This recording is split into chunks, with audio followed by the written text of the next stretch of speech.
चुम्मा दे दे मामा माया दे दे, चुम्मा दे दे मामा माया दे दे, मांगत हवा वो प्यार से।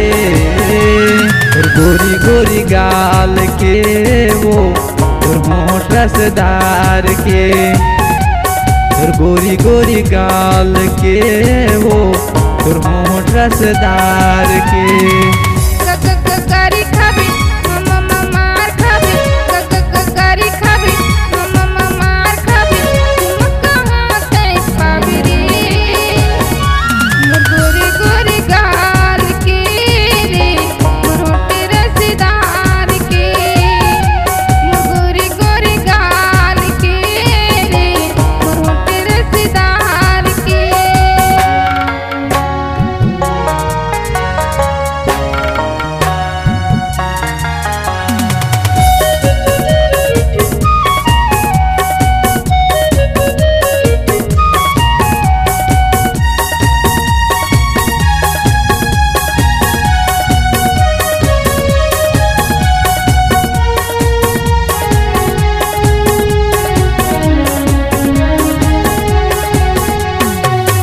हम पाछू तोरे हो गे कई साल वो, दे देना ते चुम्मा गोरी करके थोकिन ख्याल वो। छोड़ देना पाछू टूरा ने तो खाबे मारने, तोर से ही कतको टूरा हवे मोरे यार रे। पर हम पाछू तोरे हो गे कई साल वो, दे देना ते चुम्मा गोरी करके थोकिन ख्याल वो। छोड़ देना पाछू टूरा ने तो खाबे मारने, तोर से ही कतको टूरा हवे मोरे यार रे।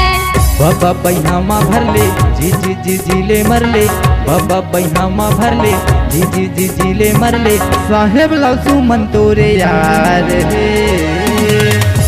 और गोरी गोरी गाल के वो और होंठ रसदार के, और गोरी गोरी गाल के वो और होंठ रसदार के।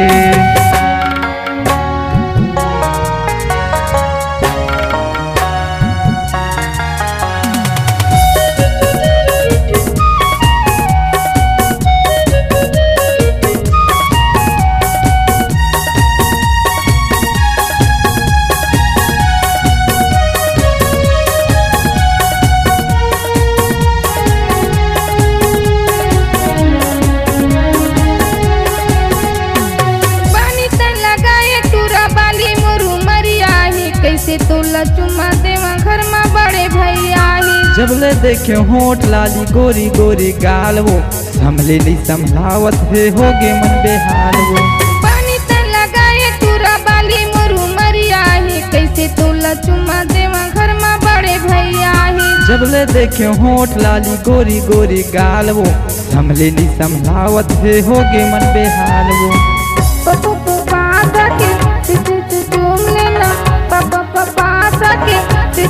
चूम लेना भैया तोर रे पुटार के,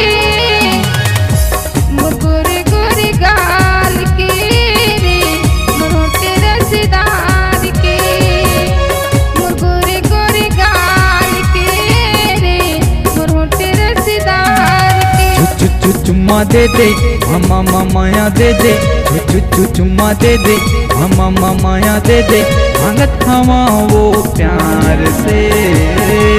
और गोरी गोरी गाल के वो और होंठ रसदार के, गोरे गोरे गाल के रे मोटे रसदार के, और गोरी गोरी गाल के वो मोटे रसदार के, और होंठ रसदार के, मोटे रसदार के।